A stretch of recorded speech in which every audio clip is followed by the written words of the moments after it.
اور راشن بجلی پانی ہم یہ کمپلیٹ فری کر دیں گے. اتنا پاور ہے ڈی جی ایم میں.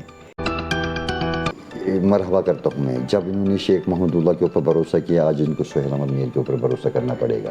یہ بھروسہ نہیں کریں گے تو ان کی کشتی ڈوبے گی. وہ ووٹ بینک میرے جیب میں ہیں. تو ہمیں آزادی مل گئی, لیکن ابھی ہمیں گنڈوں سے آزادی نہیں مل رہی ہے. وہ پیسے دے کے, راشن دے کے ووٹ خریدتے ہیں لوگوں سے. آپ کافی بار الیکشن ہار چکے ہیں, آپ اس کے بارے میں کیا کہنا چاہیں گے؟ میں نے 3 بار الیکشن ہارا ہے. جی. میں ایک شعر سناتا ہوں. گرتے ہیں شاہ سوارے میدان جنگ میں, وہ طفل کیا گرے جو گھٹنوں کے بل کھل. بسم اللہ الرحمن الرحیم. السلام علیکم. مصدق عالم پھر سے ایک اور بار آپ کی خدمت میں حاضر ہوں. میں آپ کو بتانا چاہوں گا یہ ڈی جے ایم کے نیشنل جنرل سیکرٹری میر صاحب ہے. میر صاحب, آپ کا خیر مقدم ہے پروگرام ایکسپرٹ ٹاک میں. بالکل, میں آپ کا شکر گزار ہوں کہ آپ نے ہمیں بلایا اور ہمیں قیمتی وقت دیا. جی. کیونکہ آپ کی وسادت سے ہم لوگوں تک اپنی آواز پہنچا سکتے ہیں, اور لوگوں کی آواز ہم موجودہ جو یہاں پہ جے اینڈ کے یو ٹی کے اندر لیفٹیننٹ گورنر کی ایڈمنسٹریشن ہے, ان کی وسادت آپ کے مادھیم سے بنتی ہے. جی سر. تبھی ڈی جی ایم ان کے پاس جاتا ہے. آج کے ڈیٹ میں آپ دیکھیے کہ مانیٹرنگ کریے آپ کی. میں نے جو عوامی دربار لگائے ہر ایک ڈسٹرکٹ کے اندر, کشمیر پروونس کے اندر, جیسے پلوامہ ہے, کولگام ہے, اننت ناگ ہے, بڑگام سائڈ میں ہے, یہاں بارہمولہ, شوپیاں, سوپور. تو میری یہی کوشش رہتی ہے کہ جو یہاں پہ استحصال ہوا ہے 32 سالوں سے جے اینڈ کے یو ٹی کے مسلمان کے ساتھ, ہندو کے ساتھ, ڈوگری کے ساتھ, سکھوں کے ساتھ, ہم یہ نہیں کہیں گے بھارتیہ جنتا پارٹی کی طرف سے کہ یہ ہندوؤں کے ساتھ ظلم ہو رہا ہے. اگر ہندو حکومت کر رہے تو ہندوؤں کے ساتھ ظلم کیوں ہو رہا ہے؟ اگر مسلمان حکومت میں ہوتا, وزیر اعظم ہوتا, تو ڈی جی ایم اس بات کو ایکسیپٹ کرتی ہے. ہم اسی لیے یہاں پہ اویئر کرنا چاہتے ہیں عوام کو. میں یہاں پہ ایک کرانتکاری لانا چاہتا ہوں جو یہاں پہ پچھلے سیاستدانوں نے کیا, جیسے کہ x chief minister doctor Farooq Abdullah صاحب, اس کے بعد عمر عبداللہ صاحب جو ایکس چیف منسٹر رہے, اور اس کے بعد محبوبہ جی, اس سے پہلے مرحوم مفتی محمد سعید. اگر دیکھا جائے تو یہاں کے جو اس وقت ڈیلیوریوں کی حالت ہے یا کیجویلروں کی حالت ہے. سر, ان پہ مزید بات کرنا چاہیں گے. پہلے آپ کے بارے میں جاننا چاہیں گے, آپ کس مقام میں اپنے آپ کو ابھی دیکھ رہے ہیں؟ ابھی میں اپنے آپ میں اتنا انتر دیکھتا ہوں, جو میرے ڈی جی ایم کی لیڈرانز ہے جو اس میں دوڑ دھوپ کر رہے ہیں, دن رات عوام کے افیئرز کے لیے کام کر رہے ہیں, کہ وہ چاہتے ہیں کہ ہماری پارٹی کی جو یہ کرانتکاری ہے یہ کس لیے ہے. سب سے پہلے میں آپ کو یہ بتانا چاہتا ہوں, جو میری یہاں پہ پیدائش ہوئی ہے سری نگر ہوا قدل میں, نیئر ہندو ہائی اسکول کے اندر, وہیں پہ ہماری بیسیکلی پرانی رہائش گاہ ہے. آج کے ڈیٹ میں جواہر نگر میں رہتا ہوں. میں نے کئی سکولوں سے تعلیم حاصل کی ہے. جب میں ایس پی سکول چلا گیا تو وہاں میرے ذہن میں پولیٹیشن گھس گیا, کیونکہ مجھے اسکالرشپ کے لیے روکا گیا. اس کے لیے ایکچولی ایم ایل اے بنا تو میرے لیے آسان سی بات ہے, وہ میں اگر چاہوں وہ میں آرام سے. آپ کافی بار الیکشن ہار چکے ہیں, آپ اس کے بارے میں کیا کہنا چاہیں گے؟ میں نے 3 بار الیکشن ہارا ہے. جی. میں ایک شعر سناتا ہوں. گرتے ہیں شاہ سوارے میدان جنگ میں, وہ طفل کیا گرے جو گھٹنوں کے بل کھل. وہ ووٹ بینک میرے جیب میں ہیں. تو میری یہ کوشش ہے کہ آج کی ڈیٹ میں ایک ایم ایل اے کی سیٹ کے پیچھے جو میں نے الگ ڈسٹرکوں سے لڑے, یہ ایکسپیرینس کے لیے میں ابھی اس قابل نہیں تھا تب تک, کہ جب تک مجھے نالج نہیں ملتا عوام کو کیا چاہیے, عوام کی کیا ضرورتیں ہیں. یہ مجھے ہارتے ہارتے مل گئی. جی جی. آج کی ڈیٹ میں میری کنفرم کانسٹنسی ہے حب قدل کانسٹنسی, جی, جو شمیم فردوس کو پڑتی ہے, جو وہاں پہ رہی ہے ایم ایل اے, اور آج کی ڈیٹ میں انہیں میں چیلنج کرتا ہوں کہ میں نیکسٹ اس کا ایم ایل اے ہوں. آپ نے اس سے پہلے بھاجپا سے کنارہ کشی حاصل کر لی ہے, آپ اس سے پہلے بھارتیہ جنتا پارٹی سے الیکشن لڑ چکے ہیں, اس کے بعد ڈی جی ایم میں نیشنل جنرل سیکرٹری آنا, تو وہاں پہ ہار حاصل ہونے کے بعد کیا آپ کو لگ رہا ہے کہ آپ اس پارٹی میں حبہ قدل کانسٹیچوئنسی کو جیت پائیں گے؟ دیکھیے, بھارتیہ جنتا پارٹی میری اس بات سے ناراض ہوگی کہ جو یہاں کے جے اینڈ کے یو ٹی کے, خاص طور پر کشمیر پروونس کے عوام ہے, یہ بھارتیہ جنتا پارٹی کو ووٹ دینے والے نہیں ہیں. کیونکہ جو بھارتیہ جنتا پارٹی کے لیڈرز, میں نے ایسے کچھ کام کیے ہیں اس کانسٹیٹنسی میں جو زمینی سطح پہ کہنے کے قابل نہیں ہے. جو کچھ ایسے سسٹمز تھے جس میں لوگ وہاں کے لاچار تھے, جو محتاج تھے ان چیزوں کے لیے, وہ ہم نے ان کو انڈر گراؤنڈ لکھی. اپ گراؤنڈ نہیں کہ ہم نے کوچے میں کام کیا, ہم نے کسی گلی میں کام کیا. ہم نے وہ کام کیے جو ایک ماں باپ کو ایک بچی کے لیے ضرورت ہوتی ہے, اسے ہم نے کہیں پہ ہاتھ پھیلانے کا موقع نہیں دیا. ایسے میرے اس وقت 4040 گھر ہے وہاں پہ. مجھے کسی کی سطح کی ضرورت نہیں ہے, کسی کو پیسے دینے کی ضرورت نہیں ہے ووٹ حاصل کرنے کے لیے, مجھے اس چیز کی کوئی پریشانی نہیں ہے. اب آتی ہے بھارتیہ آپ جنتا کہنا پارٹی کیا کی بات. چاہتے ہیں؟ میں کسی کو پیسے دے کے ووٹ خریدنا نہیں چاہتا ہوں. آپ نیشنل کانفرنس کی حالت دیکھیے, وہ جب بھی انہوں نے یہاں پہ الیکشن کینٹسٹ کیا, میرے پاس پروف ہے, ویڈیوز ہے, وہ پیسے دے کے, راشن دے کے ووٹ خریدتے ہیں لوگوں سے. اس بار جو یہ ڈی جی ایم کا پریورتن رہے گا, جو ہمارے نیشنل پریزیڈنٹ ہے ستویر سنگھ جاٹھو جی, وہ شیر ہے, اسی شیر کے پیداوش ہم ہیں. یعنی کہ آپ کو میں ان کے کوئی لنکس بھیج دوں گا. وہ حق اور انصاف کی لڑائی لڑتی ہیں, جیسے کہ doctor B M Ambedkar Rao جو یہ انہی کا مشن چنا ہوا ہے. اس میں اگر ہم چاہے, خاص طور پر آج کے ڈیٹ میں ایک نیشنل جنرل سیکرٹری ہونے کے وسادت سے, اگر میں اپنے راشٹریہ پتا شری ستویر سنگھ جاٹھو جی سے اس معاملے میں بات کروں, اگر ہم مسلمان اور دلت ایک بار ایک ہو جائے نا, تو یہاں پہ کانگریس کیا بی جے پی کے انہیں کچے نکال کے بھاگنا ہے. جو آپ کو میں بتاتا ہوں, جو ہمارا مشن ہے ڈی جی ایم کا, ہمارے اس میں وہ کوئی نہیں ہے کہ نہ ہندو ہے, نہ مسلمان ہے, نہ سکھ ہے, نہ عیسائی ہے. ہم ایک انسان ہونے کے ناطے, انسانیت ہونے کے ناطے کام کرنا چاہتے ہیں. دیکھو انگریزوں سے ہمیں آزادی مل گئی, لیکن ابھی ہمیں گنڈوں سے آزادی نہیں مل رہی ہے. بی جے پی کو سیدھا میں شارٹ کٹ میں آپ شاید بھول رہے ہیں کہ آپ بھی ایک وقت بی جے پی میں تھے. میں نے تبھی چھوڑا ہے نا بی جے پی کو جب میں نے ان کا ویوہار دیکھا ہے. میں ڈی جی ایم ہائر کرنے کے لیے کیوں مجبور ہوا؟ ڈی جی ایم کے جو اس وقت ہوم منسٹر ہے, تو اگر مجھے بولنے کی ضرورت نہیں, اگر اس کی ویریفیکیشن کی جائے, اس کا بیک گراؤنڈ آپ کو پتہ چلے گا, وہ گنڈا تھا سامنے. آپ دیکھیے جو 1999 سے یہاں پہ حالات ہوئے ہیں, جو یہاں پہ نوجوانوں کو دن دہاڑے قتل و غارت کا سامان بنایا گیا. اگر نیشنل کانفرنس 1999 میں چاہتی, یہ 112-14 لڑکے تھے, وہ ان کا شٹل بند کر دیتی. اس میں مرکزی سرکار کا ہاتھ تھا جو اس وقت کانگریس برسر اقتدار میں تھی. تو یہاں پہ 2-2.5 لاکھ سے قریب بوڑھے, جوان, بچے شہید کیے گئے, اور اس کے ذمہ دار میں نیشنل کانفرنس اور پی ڈی پی کو ٹھہراتا ہوں. دیکھیے اس کے بارے میں جو میں کہنا چاہتا ہوں, میں پھر بھی آپ کو ایک بار یہ بتانا چاہتا ہوں کہ جو national conference, P D P, Congress, یہ اس کے ذمہ دار ہے یہاں پہ اس کو ہٹانے کے لیے. اور اب رہا سوال کہ اس کے بعد یہاں پہ جے اینڈ کے یو ٹی بننے سے کوئی فائدے منتخب ہوئے ہمارے ریاست کے نوجوانوں کے لیے, یا یہاں کے لوگوں کے لیے, یہاں کے کسی بھی ڈیولپمنٹ کے حوالے سے اگر بات کیا جائے, تو بات کریں ہم آپ کے ساتھ, تو کوئی ڈیولپمنٹ نظر نہیں آ رہی ہے, بلکہ بے روزگاری بڑھ رہی ہے. یہ تو اب ان کو روکنا تھا, کیونکہ انہوں نے 70 سالوں سے یہاں پہ حکومت کی تھی, لیکن یہ ایکچولی خود کرپشن میں آ گئی. انہوں نے ایسے کانڈ کیے ہیں جو کہنے کے قابل نہیں. ان کے پاس اتنی زمینی سطح ہے جو آپ سوچ نہیں سکتے ہو. کن پہ آپ یہ دعویٰ چڑھا رہے ہیں؟ فاروق عبداللہ کی بات کر رہا ہوں میں, جو اس کا یہ بانجا مظفر شاہ آج کے ڈیٹ میں, وہ کوئی میری کتاب میں وہ کوئی ہے ہی نہیں, وہ ہے ہی نہیں. اس کا کبھی کوئی سرپنچ نہیں. آپ پہ ہم کیسے بھروسہ کریں کہ آپ آگے جا کے صدارت میں آ کے اس طرح کی اچھے کام کریں گے؟ مرحبا کرتا ہوں میں. جب انہوں نے شیخ محمود اللہ کے اوپر بھروسہ کیا, آج ان کو سہیل احمد میر کے اوپر بھروسہ کرنا پڑے گا. یہ بھروسہ نہیں کریں گے تو ان کی کشتی ڈوبے گی, یہ میں کہتا ہوں. مطلب کشمیری عوام؟ بالکل, کیونکہ مجھے ان کے 35 سے پتہ چل چکے ہیں. میں ہارتے میں نے کچھ جیت حاصل کی ہے. میں اپنے جے اینڈ کے یو ٹی کا مستقبل بنا سکتا ہوں. میں اس مستقبل کے لیے اپنی جان کو بھی قربان کر سکتا ہوں. ایسی بات نہیں ہے, میں کہیں بھی جے اینڈ کے یو ٹی کے اندر کوئی سیکیورٹی کا پیسہ اپنے اوپر برباد نہیں کر رہا ہوں. اور میں موجودہ سرکار تک پہنچا ہوں, مرکز تک پہنچا ہوں, لیفٹیننٹ گورنر صاحب کو پہنچا ہوں. میں نے 2 ملاقات کی لیفٹیننٹ گورنر صاحب کے ساتھ, لیکن اللہ اس بات کا گواہ ہے, اپنے مفاد کے لیے میں نے کوئی بات نہیں کی. میں نے کہیں شیڈ والوں کی بات چھیڑی, جبکہ مجھے گورنر صاحب نے بولا کہ میر صاحب آپ ڈی سی صاحبانوں کو ہینڈل کرو, جس میں میرے ساتھ شفاعت بھی تھے, جنرل سیکرٹری محمد سلیم پرے تھے, نیاز احمد شیخ تھا, عبدالسلام بڑیاری تھا, جو میرے کچھ لیڈرز میرے ساتھ تھے. تو میں نے انہیں سیدھا کہا کہ ڈی سی صاحب تو مارک کر دیتے ہیں نیچے, لیکن بلاک لیول پہ یہ فائلیں 14-15 سال سے گھوم رہی ہے, کسی کا کام نہیں ہو پا رہا ہے.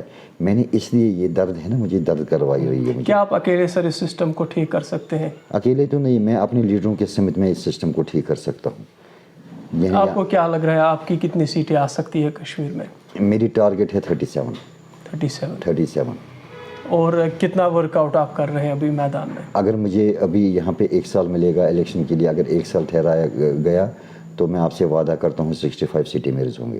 کتنی بے روزگاری آپ ختم کریں گے؟ اوسطاً میں نے گورنمنٹ جاب نہیں دے سکا ہوں ابھی تک, میں نے کئی لڑکوں کو لگ بھگ 1500 سے 15,000 سے آگے میں نے کشمیر پروونس کے اندر وہ فائنانس اسکیمز ایشو کروائے ہیں جس کے پاس میرا پروف ہے، جو اس وقت بزنس میں مطلع ہے، انہیں میں نے پرائیویٹ یونٹس کے لیے کام کرنے کا موقع دے دیا ہے، اور ماشاءاللہ ان کے ایک گھر سے 4 گھر 5 گھر چل رہے ہیں، وہ پیکنگ کا سامان بنا رہے ہیں، بیگز بنا رہے ہیں، کوئی ریڈی میڈ کام کر رہا ہے۔ تو مجھے ایسا لگتا ہے کہ جو میرا ایک قدم ہے، اور اس اسکیم میں سبسڈی بھی ہے، اور اس میں یہ ہر وقت میں ان کے لیے یہ اویئر رہتا ہوں کہ انہیں میں کسی نہ کسی طریقے سے مرکزی حکومت سے نوازوں۔ کافی سالوں سے کشمیر میں لیفٹننٹ گورنر کی سرکار رہی، یا اس سے پہلے گورنر کی سرکار رہی، آپ اس چیز کو کیسے دیکھتے ہیں؟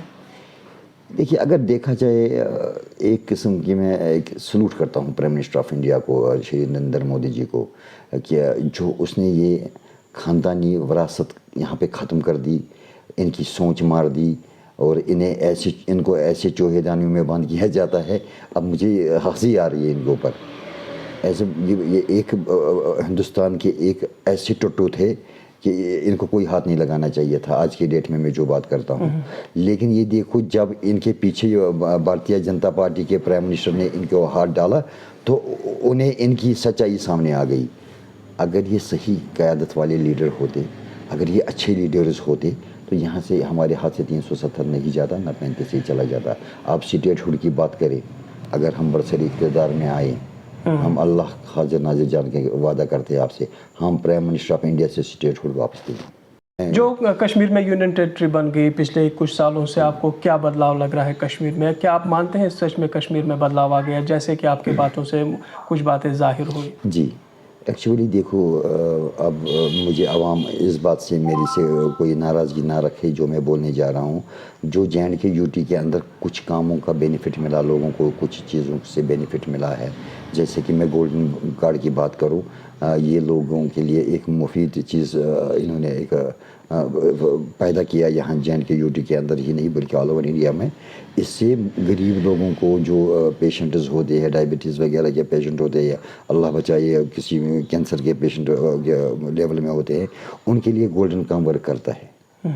اور دوسری بات جو یہاں پہ جو یہ تو prime minister of India Narendra Modi صاحب نے لانچ کی یہ اسکیم، آپ نے نہیں کی، آپ کیا کرنا چاہیں گے اس کے لیے؟ اور آپ کو لگ رہا ہے کہ یہی چیزیں بدلاؤ آ گئی؟ دیکھیے آپ کا کہنا صحیح ہے، لیکن شاید آپ نے ایک بات مجھے غلط کہی، ابھی میں مودی کی جگہ نہیں بیٹھا ہوں جی، کہ میں تدبیر اور تقدیر بدل دوں۔ ابھی میں CM شپ کے لیے میں کھڑا ہوں۔ جب میں CM بنوں گا تو بدلاؤ آپ کو خود بخود آپ کے سامنے ہوگا۔ میں ان چیزوں سے کشمیر کو اویئر کروں گا جو ان کے ذہن میں نہیں ہوں گے۔ پہلے میں آج خاص طور پر ڈسٹرکٹ بانڈی پورہ، بارہمولہ اور کپوارہ کو میسیج دینا چاہتا ہوں۔ جو میں نے عوامی دربار لگایا، وہاں جو اسکیمیں پرووائڈ ہوئی ہے مرکز کی، خاص طور پر بیٹی بچاؤ بیٹی پڑھاؤ، اس سے وہ بیچارے باخبر ہے، ابھی تک انہیں کسی کو بینیفٹ نہیں ملا اس کا۔ میں DGM کے مادھیم سے میں نے گورننس کھولی ہے، گورننس سیل کھولی ہے، وہ مجھے گریونس دے سکتے ہیں، تو میں ان کے لیے انشاءاللہ الرحمن شبھ قدم ثابت کر دوں گا۔ اور میں عوام کو یہ میسیج دینا چاہتا ہوں، جہاں بھی کوئی مسئلہ ہو وہ مجھے گریونس کرے، میں موجودہ لیفٹیننٹ گورنر کے ایڈمنسٹریشن تک پہنچاؤں گا۔ جب اللہ نہ کرے وہ ناکامیاب ہو جائے تو میں مرکزی سطح پہ پرائم منسٹر سے بات کر لوں گا۔ آپ خواب دیکھ رہے ہیں چیف منسٹر بننے کے، تو آپ کو کیا لگ رہا ہے کیسے آپ یہ چیزیں پوری کر پائیں گے؟ اور ایک ہی بار آپ نے جیسے کہ ذکر کیا 37 سیٹس تک ہم جیت سکتے ہیں، کیا دیں گے آپ کشمیری عوام کو، نوجوانوں کو ایسا؟ دیکھیے، آپ نے ایک اچھا کوشچن کیا مجھے، یہ جو آپ نے بتایا آپ کیا کر سکتے ہو، اور خواب آپ کے جو ہے CM بننے کے یہ کیسے پورے ہو سکتے ہیں۔ سب سے پہلے میں یہاں کے لوگوں کو ایک میسیج دینا چاہتا ہوں DGM کے مادھیم سے، کہ جب بھی ہماری یہاں پہ اگر سرکار آ گئی، جو یہاں پہ 61,000 ڈیلی ویجرز ہے، انہیں ہم 12 دنوں کے اندر کنفرمیشن دیں گے پرمٹ کرنے کی، وہ پرمٹ آرڈرز ہم ایشو کر دیں گے۔ اور جو دوسرا سوال رہا یہاں پہ کہ جو عوام کے ساتھ یہاں پہ ناانصافی ہوئی ہے، کہیں پہ انہوں نے بڑے پروجیکٹس بنائے ہیں جو انہیں پروسیس نہیں ہوئے ہیں، جنہیں روک لگی ہوئی ہے، وہ ہم بحال کر دیں گے۔ اور راشن، بجلی، پانی ہم یہ کمپلیٹ فری کر دیں گے۔ اتنا پاور ہے DGM میں۔